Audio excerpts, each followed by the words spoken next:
אנחנו פועלים מול כמה חזיתות בעת ובעונה אחת. הלילה פעלנו נגד מטרות רבות של חמאס בעזה, והיעד של כל הפעולות שלנו הוא החזרת השקט והביטחון לכל אזרחי ישראל, ובראשם לתושבי הדרום. הניסיון מוכיח שברגעים כאלה יש לנהוג בקור רוח ובאחריות, ולא בהתלהמות ובפזיזות. אנחנו נעשה כל מה שנדרש כדי להשיב את השקט והביטחון לדרום. בסוף השבוע אנחנו גם פעלנו בנחישות נגד ההתפרעויות בירושלים וביישובים ערביים. אנחנו נוקטים יד קשה מול פורעי חוק ומול מסיתים מכל צד שהוא.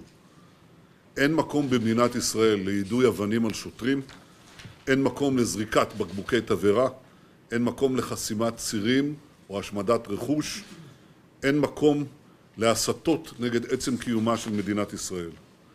אי אפשר לאחוז בחבל הזה משני קצוותיו. אי אפשר.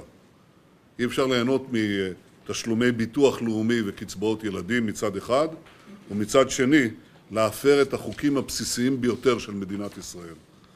אני קורא למנהיגי הציבור הערבי לגלות אחריות, להתייצב בפני גל ההתפרעויות כדי להחזיר את השקט על כנו. מי שלא יכבד את החוק ייעצר ויענש בחומרה.